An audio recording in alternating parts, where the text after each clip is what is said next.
¿Inversión en qué sentido? ¿Cuál es la inversión en este momento del Hay país? diferentes maneras de medir la inversión. ¿Sabe cuánto de la inversión corresponde o del ahorro corresponde a las FP? Sí, por supuesto. ¿Cuánto es? Era del orden de... No recuerdo la cifra exacta en ese momento.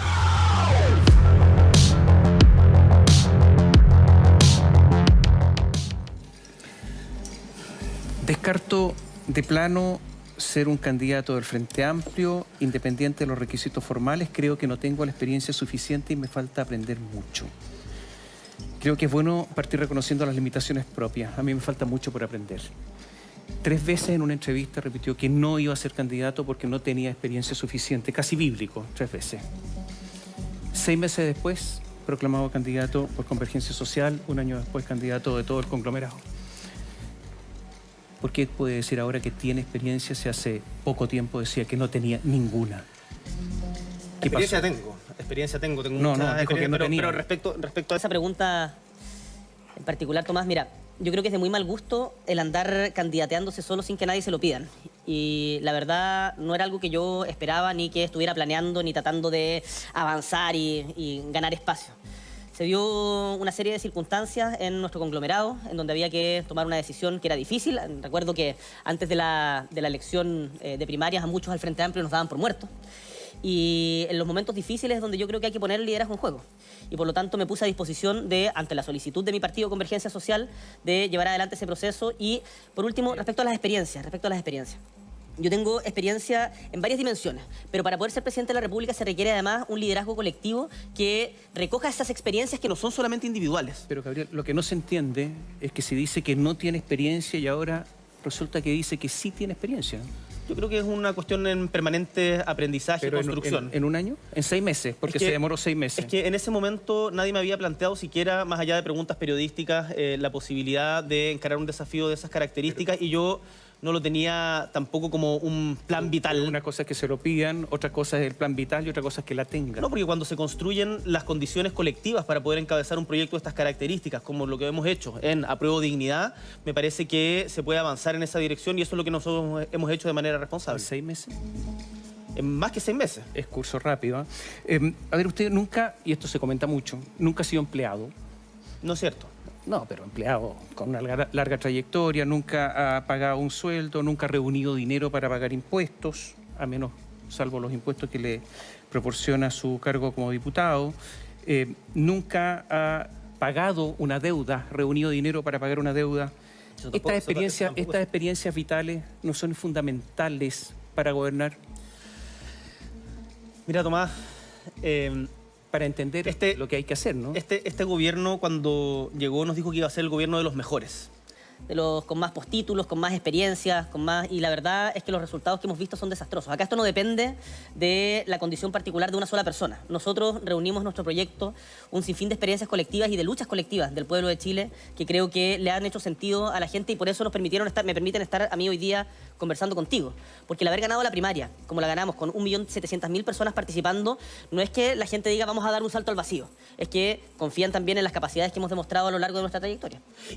Pero estas experiencias son importantes o hay que desecharlas. No hay que desecharlas. Por eso no se tienen, por eso pregunto. Pero es que no es o la una o la otra. Puede ser también una síntesis de las cosas. Y en nuestro comando y en nuestro equipo hay mucha gente con muchísimas experiencias, gente que ha levantado pymes, gente que ha sido parte de luchas socioambientales, gente que ha sido funcionario público. Gabriel, y de esas experiencias todos nos nutrimos. A mí me interesa beber de todas las experiencias para poder aprender y hacerlo lo mejor posible. Hablemos de economía. ¿Usted sabe, por ejemplo, cuál es el nivel de ahorro en este momento del país? Por supuesto. ¿Cuánto es? Por supuesto. Hoy día el nivel de deuda se debiera... No, el de ahorro. El nivel de deuda se debiera consolidar en el orden de los 37,5 puntos del producto aproximadamente. ¿El de ahorro? El de ahorro en este momento no tengo el dato en la cabeza, pero lo puedo...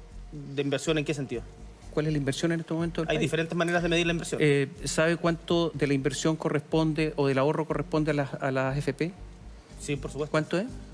Era del orden de... No recuerdo la cifra exacta en ese momento. Son 7 puntos. 7 puntos del PIB, son 7 puntos del PIB, cada punto del PIB son 2.800 millones de dólares. Pero es que, Tomás, preguntémonos los dos y yo te respondo. No, es que es para llegar a un resultado. ¿Cuánto cree usted que va a resolver? Tomás, si tú me haces una pregunta, me das tiempo para responderla y yo te escucho la pregunta y te respondo. Cada punto del PIB son 2.800 millones de dólares aproximadamente. Lo que nosotros estamos planteando en materia de pensiones es una modificación sustantiva que va a implicar unos mayores recursos del Estado y para eso hemos planteado una reforma tributaria responsable en el largo plazo que en régimen debiera recaudar del orden de los 8 a 8,5 puntos del PIB. Si quieres podemos desglosarla después entrando en el detalle de cada una de las propuestas. ¿Cuánto va a crecer la economía bajo su gobierno si es que es gobierno? Mira, yo no tengo una bola de cristal, pero tengo absolutamente claro de que el crecimiento es tremendamente importante para poder distribuir de mejor manera la riqueza. Nosotros esperamos retomar ritmos de crecimiento como ojalá los que se tuvieron en la década de los 90, pero desde otro modelo de desarrollo. En la década de los 90... ¿Cuánto, Gabriel? Es que no te puedo dar una cifra exacta porque me vas a jugar después con esa vara y son demasiadas las circunstancias que determinan cuánto se crece o no. Con un cobre a 3,5... Es lo que están diciendo todos los economistas. Ojalá podamos tener un crecimiento en los primeros años por sobre los 3,5 puntos. ¿Sabe cuánto creció Bachelet en el segundo gobierno? 1,2. 1,9. 1,9. ¿Y Piñera en el primer gobierno? Estuvo un poco más alto, pero no mucho más. Estuvo en 4... 5,3. 5,3, 4,7 iba a decir. 5,3. No. A ver, ¿están ustedes proponiendo subir el impuesto a las personas? No. No a las empresas, a las personas. Sí, una reforma tributaria. Estamos proponiendo una reforma tributaria en diferentes dimensiones. En primer lugar, el mecanismo más grande de financiamiento es terminar con parte importante de la evasión. Sí, pero en aumento de impuestos, Gabriel. Nosotros no estamos proponiendo aumentar el impuesto a las personas, estamos proponiendo establecer el impuesto a los súper ricos, que no es para todas las personas. Nosotros hoy día creemos que el gran problema de la desigualdad en Chile y de la recaudación de impuestos es que nosotros tenemos una línea más o menos así que se dispara en el último, ni siquiera en el último decil, en el último centil, en donde el 0,1% de los más ricos de Chile, el 1% de los más ricos de Chile concentran del orden del 30% del ingreso.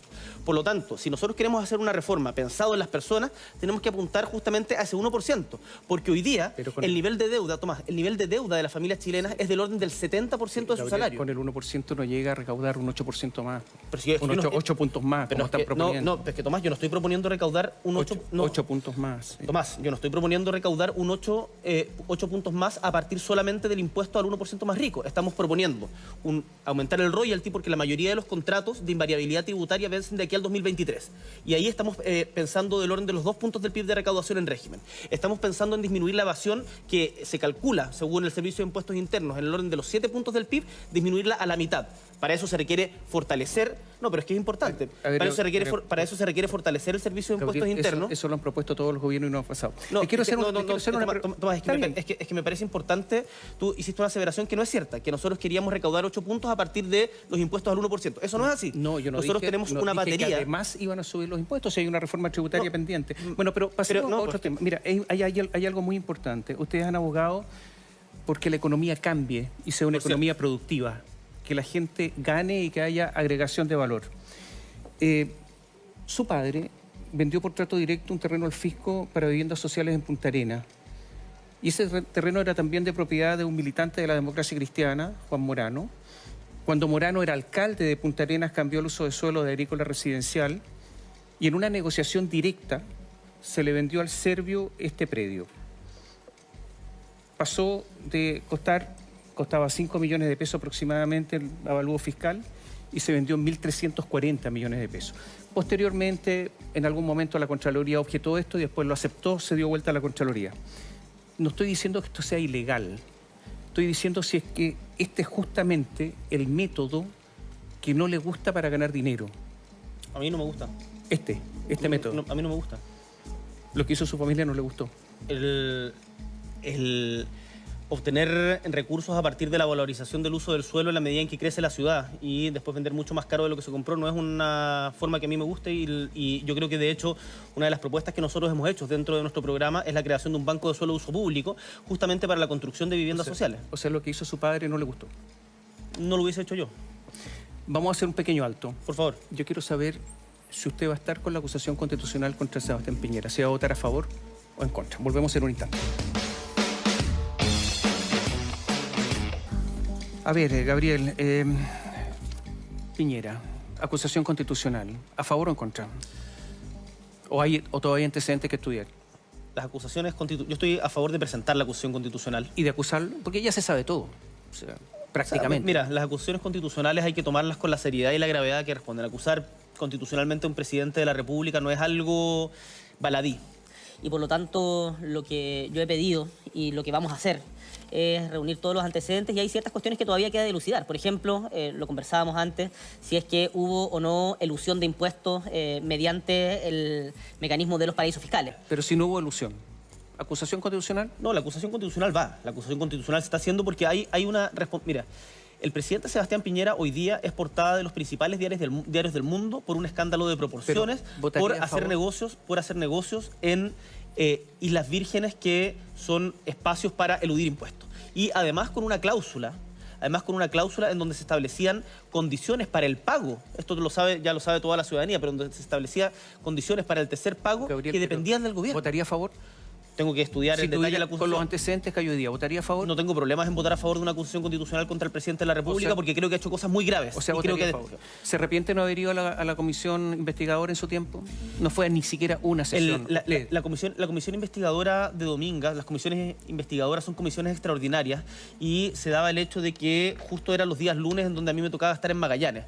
Ahora nosotros estudiamos una sesión. Ahora nosotros estudiamos en detalle el informe, me junté con la comunidad de Punta de Choros, con el movimiento que ha defendido hoy día en La Higuera. Estuve en La Higuera, nos juntamos en ese momento también con las diferentes organizaciones que estaban levantando aquello, y en función de eso me formé la convicción para votar favorablemente el informe. Pero no fue a la comisión. A esa comisión no. Gabriel, siendo presidente, ¿usted va a perseguir a Sebastián Piñera por los atentados a los derechos humanos? Nosotros lo que hemos dicho es que vamos a poner todos los antecedentes y todo el esfuerzo del Estado, cumpliendo, por cierto, con los procedimientos legales, para que se persigan las responsabilidades por las graves violaciones a los derechos humanos. ¿Usted cree que él es responsable de eso? Yo creo que él tiene responsabilidad como presidente de la República. ¿Responsabilidad política o penal?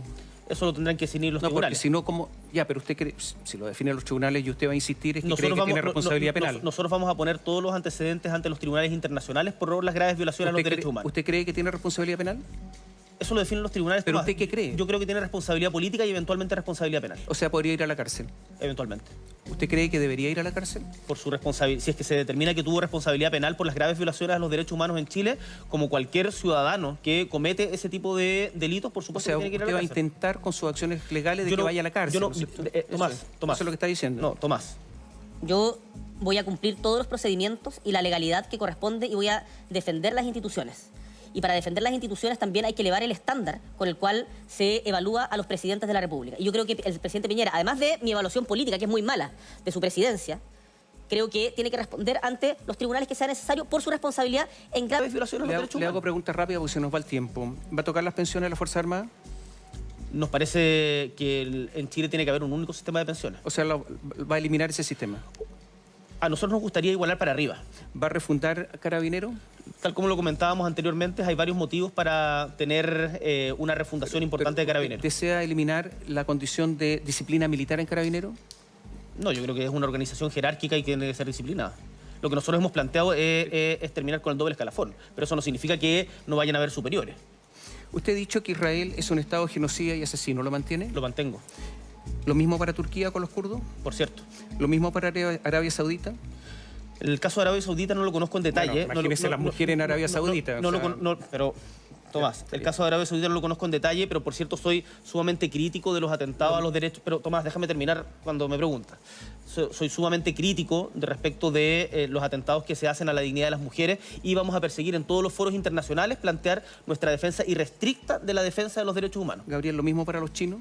Para los chinos, para... Uigures, no, los uigures, los tibetanos están lo mismo. Pero sí, conozco en detalle el caso tibetano, y me parece que todos los países que están violando los tratados internacionales, como es el caso de Israel, como es el caso de China, como es el caso, tú mencionabas, Arabia Saudita, o el caso de Turquía, tienen que cumplir con la normativa internacional. Y ahí no importa cuánto poder tenga ese país. Nosotros tenemos que defender en materia internacional principios y los derechos humanos a toda costa, independiente del gobierno que esté en el país que sea cuestionado. Si usted es presidente, ¿va a negociar la salida al mar con Bolivia? Usted ha dicho que es desfavorable. Yo creo que la soberanía no se negocia.